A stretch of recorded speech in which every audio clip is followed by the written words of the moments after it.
welcome to yet another episode of Practical Marketing Tips for Small Law Firms, where we interview industry experts about proven, used today attorney marketing strategies. I'm your host, Cara Pryor, president of James Publishing. I'm also the founder of our marketing amplifier system. You know, I spend most of my time really strategizing with lawyers on how to improve their marketing results. And we have a really great guest today. I'm super excited to welcome Charley Mann. He's the president and lead coach at Great Legal Marketing. Charley is a real in the trenches expert in attorney marketing strategies, from online content creation to direct mail to management practices. He's helped hundreds of law firms dramatically grow their practice. He's a real pro who gets results. So we're super happy to have him here. Welcome, Charley. Awesome, Cara. Thank you so much. I'm so excited to talk shop with you. It's one of my favorite things to do, is talk with other people who are interacting with solo and small law firm owners. Because, you know, I like to imagine, let's say we're serving those hundreds of people, but the truth is that we're serving thousands, maybe tens of thousands of people via employees, members of the community, and of course the clients they serve. Absolutely. That's right. I love it too. I love this stuff. So we're going to dive right in, get to the meat like we always do. So today we're talking about how to tailor your marketing efforts sort of based on the size of your firm. So specifically the differences in marketing kind of between a 6-figure and a 7-figure firm, right? So Charley, starting with the basics, what would you say are the primary differences in sort of marketing between those two practice sizes?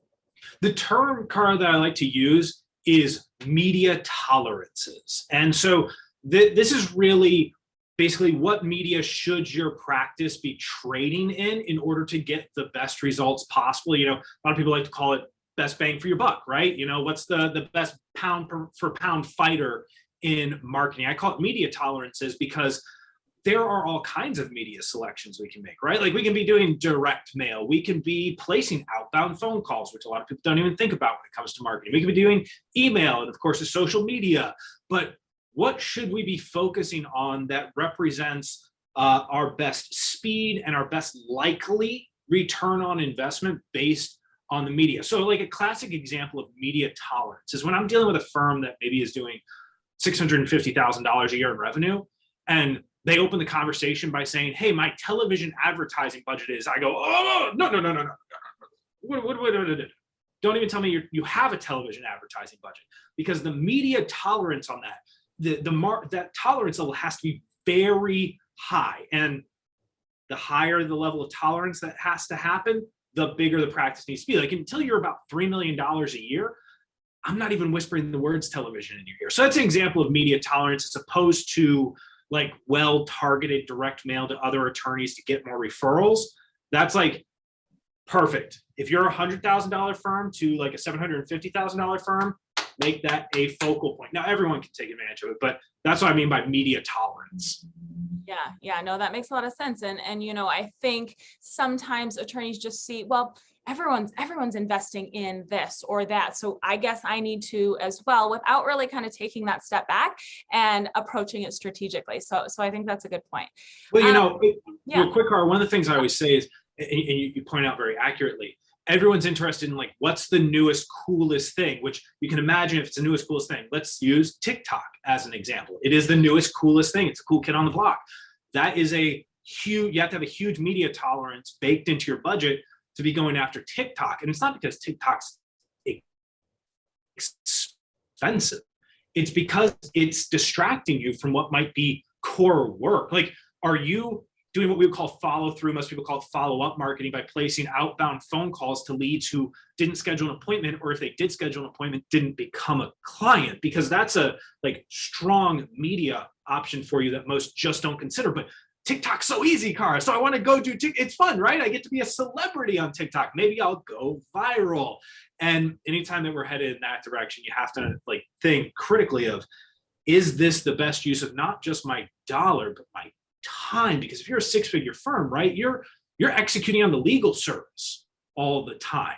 And if in that 30-minute window you have between appointments, if you can choose between, hey, I'm going to send out a letter, like I'm going to write a letter that's going to go to a few other attorneys because I think there could be a cool partnership between us, you know, maybe 3 attorneys referring in a circle of different practice areas, versus let's record a TikTok video. Which one has legs, right? Which one keeps running for us? It's that letter that you write. Because if that clicks, you can go find another group of attorneys, another 3 attorneys to make that little circle of referrals. But that's not the thinking process these days. It's what can I, I don't have it immediately on me, but can I grab my smartphone and do something because it's already in my pocket? Right. Shiny new object, right? Yeah. And sometimes it's just about looking what's right in front of you. What's that lowest hanging fruit, right? And a lot of times that's where, your investment, your time and money investment is best spent. So let's talk about maybe some specifics then when it comes to what would your advice be when you are talking to that 6-figure firm owner who wants to maybe quickly scale up that marketing? What are you telling those owners? So we start with the 2 R's, referrals and reviews. Those are the core fundamentals. Let's get this right. It's why we have a whole referral program that we train our members on of how to go outbound searching for referrals, because most people think most law firm owners think referrals are just an inbound game, right? They follow the old classic, just do good work and the cases will come. And we know that's just erroneous. It's unfortunately a fallacy that has been sold down from, we love to call them the ivory tower powers, in order to make sure that no attorney climbs that ladder of success too fast. And our whole premise here is there is no such thing as the ladder of success. That's this false invention that has been given to you to tell you that you have to climb it, when in fact, success has no fixed path that you must take to it. Success asks of you constant pursuit and effort to an outcome you desire, but never let it be someone else's outcome. So go after those referrals through an outbound methodology. Seek out other attorneys, business owners, and community leaders. If you look for those 3, you will be far ahead of the rest of the pack. And then reviews, because if you're going to get those referrals, it used to be, Cara, right? There used to be a linear path of how people would go from inciting incident to I'm actually going to hire an attorney. And that used to be, we could kind of rely on that, right? Like inciting incident, they're going to yellow pages, maybe referral, but they're going to continue to move. These days, boom, boom, boom, boom, boom, boom, boom, boom, boom, boom, boom, boom, and now I arrive at decision point. It's a web. And so even if someone gets referred, they're going to go want to validate that decision. Google reviews, right? Maybe check your website, maybe watch one of your videos, maybe download a book, and finally they make a decision to work with you. Someone right now, though, Cara, is inevitably watching saying, that's not true in my practice. I know that person is leaving money on the table, number one, and I will accept that every now and then clients do follow a linear path, especially people of affluence are apt to say, who's the best person to handle my estate planning matters? And they're just going to take that recommendation. But your average consumer, and if you want to reach to 80% of consumers, you have to prepare for that web-like place. So referrals and reviews are where we start at a 6-figure firm. I love that. I love kind of the simplicity, kind of taking away all the noise, referrals, reviews. So let's dig in a little bit to referrals, because that's very interesting. I talk to a lot of attorneys who, I'm pretty good at networking. I meet, I'll take a coffee, a lunch here and there, but how can law firms really kind of systematize, bring a kind of coordinated effort to steadily growing their referral network while, not just making new connections, right? But also kind of cultivating those relationships. What kind of advice do you have there, Charley? So the biggest thing is showing up regularly, showing up on time, and being of interest. So if you put those things together. So for us, this means monthly communications with referral sources, consistent outbound communications that they can rely that you will be there, because this is kind of a first indicator of reliability. It's a secret indicator of, you essentially want to train referral sources to expect a communication from you on, say, the second week of the month. And that there should almost be a lingering sensation in their brains when they haven't heard from you, where like something's amiss, right? Like if you can create that strong of a level of connection, which is not done through email alone, right? It's done through mailing. It's done through every now and then maybe having an event to celebrate referral sources, right? It's cultivating a real substantial, not just, hey, I sent you an email saying, give me referrals. Like if I'm doing that, it's a waste of time. But cultivating that real relationship, again, on time, regular, of interest. And of interest may be the one component most law firms don't include, but always consider, how can you be of interest? How can you be more than the law? Now, I should say, one of our most successful members with creating a referral newsletter, he writes almost exclusively about trial law because he is deeply passionate about trial law. And so other attorneys throughout his state go, oh, well, I mean, if we have a case that needs to be tried, it's got to go to this guy because this guy's right. I mean, this guy is crazy passionate, obsessive passionate about this. And that is a way to be of interest to people within the law. But most of the time, of interest has to do with more than that. So I actually have a referral letter that went out from one of our members. And what he did in it is he actually discussed the pros and cons of 2 separate case management systems, something that is of interest to other law firm owners. That's great. What do you ever hear attorneys saying, well, I can't always reciprocate that referral. What if I don't always have a one-to-one referral to give? What's some other ideas, some other value that, our attorneys can kind of provide in exchange for, perhaps they're networking with several chiropractors, right? They're not going to always have a referral to kind of send back. What are your tips there, Charley? Happens all the time. You're spot on, Cara. It's a common problem. And the problem is definitely in the question that is being asked by the attorney. Whenever you start saying, well, I can't do this, so I'm not going to be able to do that, you've just put like this self-limiting box right around yourself. And you basically, it's the horse with the blinders, right? You're like, I don't want to even see the outside world because I know that if I do, I'm going to actually have to do the work to get that thing. So it's better for me to ignore it. But for those who are willing to take the blinders off, there are lots of things you can do. So let's say it is chiropractors, a pretty captive market overall. Well, if the relationship is simply predicated on those referrals, then you are limited to 1, maybe 2 sources. On the other hand, what can PI attorneys do for chiropractors? Well, they can possibly help them get paid, right? In a case where there may be liens, there may be medical bills, et cetera, that the chiropractor is relying on that payment for a big, long treatment plan.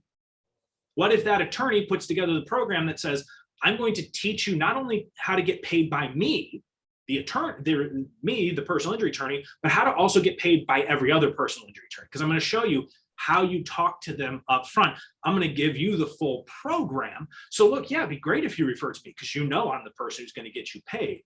But even if you're not, I'm going to teach you how to do it with everyone else, which the fastest solution for them is, rather than them having to do the work to get paid from someone else's law firm out there, is just to send you the cases. So how do you make life easier for them? And if you can't do that, then again, be eminently of interest to them. Can you share business tips with them? Can you provide them with an opportunity that might not get elsewhere, such as a lot of our members, for example, Cara, have a video studio in their office, or at least a place that they shoot video? Volunteer it. Hey, I'm looking for 5 chiropractors who are interested in shooting some interesting videos for my audience. We'll publicize you and everything. First 5 who want to play ball, we're going to bring you into the studio, do a cool interview with you. It'll be up on our channel, but we'll give you the video as well to use for yourself. I love that. Great. You have a resource you can provide to them. I love that. Spot on, Charley. Yeah. If you have a past client newsletter, why don't you feature one of your referral sources in that newsletter? There are other things, free things you can do that really, really will be valuable to your referral sources without always having to feel kind of that pressure to reciprocate that referral. So, okay. So we're talking about referrals and reviews for those 6-figure. Let's talk about 7-figure firms, the larger guys. What can you tell them? What are your tips there? I am looking for, at the 7-figure level, kind of the easy language for it is, I'm looking for $10,000 bets to place. So in a 6-figure firm, I'm looking for sometimes $1,000 bets, but in a 7-figure firm, I'm looking for a minimum $10,000 bet. And what I mean by that is, let's look at Google Ads, for example. A lot of times we want to ask, hey, how much should I spend on Google Ads? And the answer, and Cara, you and I both know this, the answer that they're looking for is for us to say something under $2,000 a month. That's what they're looking for. The honest answer is $5,000 a month, just about, if you really want to pop into the market, show up, have the algorithm categorize you properly, et cetera. So, and at least 2 months of that, right? $10,000 bet.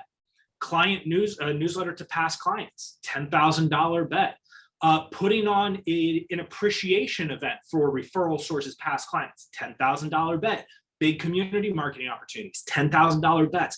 That's what I'm looking at in a seven-figure firm, is that moment where we have that recognition of, I don't have to play like a six-figure firm anymore, but I also don't have to try and play like an eight-figure firm either. So this is really, really important. What happens is you have that firm that does, like, let's say $2.1 million a year in revenue, doing really well, has 15, 14 people under roof. And they're starting to feel like, oh, I keep having to do these things. I want to just go ahead and write a check to a television station, to a radio station, I want someone else to just take it off my plate. And at that point, you're making $100,000 bets. And unless you've got your math right, unless you are spot on about it, I mean, we know that the break-even rate on television advertising is 2 years in your average PI firm. So unless you have your math down pat, understand, you may as well say goodbye to that money. You may as well just say, hey, world, here's this pile of money over here. Here's my match. Conflagration, great. But if you place accurate $10,000 bets, we're looking to place enough of those that one of them turns over a minimum 4-to-1 return on investment. And as soon as we see something hit that 4-to-1, I'm going to push it. I'm going to put, it's like pushing to the middle of the table. Great. I'm going 50K deep into this now as my marketing system. But you can't find that out if you're placing $1,000 bets. Yeah. And this really brings me to my next question, because it's so true. You're laying out some very clear tips and very clear advice, but Charley, what is holding so many law firms back from actually growing and actually taking it to the next level? What are the growth hurdles that you're seeing? Unsurprisingly, it's all between the ears, right? It's all between the ears and behind the eyes. It is fear that exists. It's scarring. It's basically business therapy. I like to say these days I'm often a business therapist with my coaching clients. And it's finding those moments of fear, doubt, anxiety. And it's interesting, Cara, because most of these holdups are a feeling that good thing can't happen to me. I can see in the world, there are firms that do $25 million a year. So we know it's possible. But yet we look at that and say, that's impossible for me because that person is exceptional. I have been inside some of these 8-figure firms. There is hardly an exceptional thing there other than having made the brave decision, right? So it's a little bit different in a 6-figure firm than a 7-figure firm. So like in a 6-figure firm, everything's a little bit tighter, right? If you're going to bring on a new employee, it represents a larger percentage of your practice overall. And so in the 6-figure firm, a lot of it has to do with, I'm really scared of that balance between revenue and employees. I'm really fearful of that. I'm really fearful of the classic chicken or the egg scenario. I need more people for my operations, but to afford that person for my operations, I also need to amp up my marketing. And I can't decide which thing's going to come first. Because if you market, you're going to need the operations person. If you get the operations person in, you're going to need to do the marketing to fill their plate. That's the most common issue at the 6-figure level. And at the 7-figure level, it's kind of a comfort thing, right? I've got this $1.7 million, or 3.1 or $4.2 million a year practice. I'm really comfy, cozy in all of this. And there's this interesting thing, and my buddy Dave Fries talks about it all the time. He's an estate planning attorney and fantastic marketer in his own right. The Red Queen hypothesis, which basically says that you always have to be in motion just to stay in place. That's a quote from Lewis Carroll's Through the Looking Glass from the Red Queen, where she says, you'll have to run as fast as you can just to stay in place. And the idea in nature is that, let's say, Cara, you have a pack of wolves and you have a group of deer. The fastest wolves are going to take down the slowest deer, allowing those wolves to reproduce, which in theory would say eventually the wolf pack gets so fast it will overtake all of the deer. But in fact, as they kill off the slowest deer, the fastest deer are left and they get to reproduce. And both evolutionarily just continually get faster and faster. In your own practice, if you are not aiming for some form of growth or market capture or innovation, someone else is coming for it. That's my promise you. We just had a wonderful attorney who came on board our Icon Accelerated program, who several years ago was at about the $3 million mark. And by his own admission, he kind of turned some things off and kept losing $200,000 a year in revenue until finally he woke up and he went, I think this is really bad. and I have to change course. And that's the most dangerous thing at 7 figures, really, is that level of complacency and wanting it to just finally getting to settle in. Absolutely. And Charley, I have to ask, what about the attorney who says, I just don't have time. I don't have the internal help. I don't have the support staff. I don't have time. I'm always dealing with pressing client matters, and it's tough for me to make marketing a priority, but I want to grow. What do you say? What do you say to that attorney? 2 things. One, what's the polite way to say that they are lying to themselves? I don't know a polite way to say that, but they are speaking out both sides of their mouth on that one. And you have a fundamental decision to make. Are you serious about scaling this up, or are you not? Let's assume that they are. Let's assume, like, in good faith they want to. Great. You can buy outside experts, right? I mean, you guys have the Marketing Amplifier program. You can invest in something like the Marketing Amplifier program. You can find a digital marketer to assist you. You can bring someone in-house as a marketing assistant part-time, if that's all you can afford, who has some outside expertise. You can, so I had a wonderful private client. His name was Steve Adams, out of Ohio, this amazing criminal defense attorney who unfortunately is now deceased. He was killed in a hit and run accident, which is tragic, but I love talking about him because he exemplified this rabid pursuit of growing his practice. And what he did in order to best leverage his resources was he worked with a lot of virtual assistants and freelancers. He acted as the hub for those people because he couldn't write all the books himself. He couldn't produce all of the website content himself. So instead, he made himself the center point, the coordinator on all these outside efforts, all these spokes around his singular hub. So there are so many options, but just like we kind of talked about earlier, it's getting outside of that box of, well, I don't personally have the time. You don't have to personally have the time. You have to make the decision and then gather the resource. Absolutely. Absolutely, Charley. Yeah. So before we wrap up, I do want to mention it's important to not just sort of blindly implement these tactics, right? There needs to be a strategic approach. So Charley, how can attorneys sort of track, the firm's growth in order to kind of make those smarter investments moving forward? What do you say there? So two things. The first one being kind of quick. I'm so glad, Cara, that you mentioned you have to think about what you're implementing, because it's very easy we talk about in GLM in our Hero and Icon programs, the difference between process and outcome. It's very easy to hear about a process, like let's insult TikTok one more time. We can hear about you should post videos on TikTok, and you kind of hear how fun that might be. Someone has a story about how they got a client off of TikTok or something. And so you see that process and you go, well, if I just do TikTok videos, I will become successful. And that's another way that a lot of law firm owners get trapped. They hear oh, if I just did Facebook ads, I will become successful because I heard someone else is doing Facebook ads.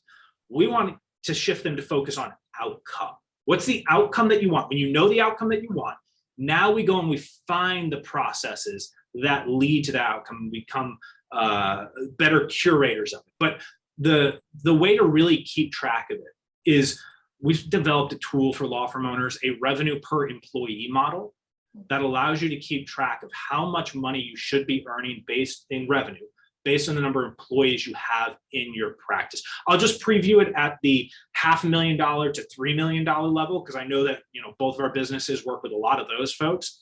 So basically at that level, and by the way, you as the owner are included as an employee, but at that level, you should be doing an average of $150,000 per employee, which quick math means if you have $1 million practice, you're somewhere between 6 to 8 employees. The tolerance being $125,000 to $175,000 per employee, depending on, are we maximizing profit or are we maximizing rapid growth right now and investing back in practice? So that can help a lot. There's a law firm owner watching this right now who's at, say, $600,000 or $700,000, and it's themselves and 3 employees, and they're tearing their hair out. I really want to grow, but I don't know what to do. Almost point blank, the answer is you need another person. And we can figure out who that person should be. Should it be operation? Should it be business growth person? But you need another person. You can't escape that threshold, except for, and I have to always give credit to some of these folks, there is a small category known as a super profit practice, Cara, and that is, you hear about some of these PI attorneys who do an average of $1.4 million a year. They only ever have 10 to 12 cases on the books, and they just settle them for $200,000 in fees a piece. those practices do exist. There's some other examples of them, but we're talking about the 96, 97% of law firms that have to obey this math. And by using a tool like that, you can start making more objective moves in your practice in terms of, here's what I should be making in revenue. So maybe I actually need to get rid of some people right now, or I'm making this much in revenue. I need my people equation to catch up with it. Awesome. Good. So wrapping up, Charley, briefly tell everyone a little bit more about what you offer at GLM and how folks can contact you. Yeah, so we have what we call our Hero and our Icon programs. The Hero program is about the unique journey of growing a 6-figure firm to a 7-figure firm, or building your 6-figure firm into a super profit practice, usually in the range of $400,000 to $700,000 a year in revenue. The Icon level is about the 7-figure firm owner adding their next multiple 7 figures to the practice, if that's their design and desire, and really moving into the CEO role of their practice. Not saying that you stop practicing law entirely. Almost all of our members are passionately interested in the law, but how can we properly split your time between being the executive of your firm and still doing the legal work that you love doing most while getting rid of the day-to-day stuff? And we have large group coaching, we have small group or mastermind style coaching, and we have some limited private clients and consulting day work that we do. And I love working with these law firm owners, honest to goodness, coaching them. And anyone who's watching this and is here right now is like, hey, this just resonated with me. I heard something, I'm like, this is what I've been searching for. Just reach out to me directly. So Charley, Charley at greatlegalmarketing.com. If it's easier, you can just shoot it to staff@greatlegalmarketing.com and someone on my team will get it to me. But otherwise, Charley, Charley at greatlegalmarketing.com. And we'll set up a time to talk and find out between these two programs and the different sizes of groups, which is the best for you and your practice. Awesome. Good stuff. I have to say, I highly recommend Charley's services. We partnered with GLM for some time now. They get results. So I really encourage you to reach out. Thanks again for sharing your insight today, Charley. It was a real pleasure. And always great to talk with you. Thanks, Charley. So everyone, be sure to join us for our next episode of Practical Marketing Tips for Small Law Firms, happening very soon. Take care. Thanks, guys. Bye.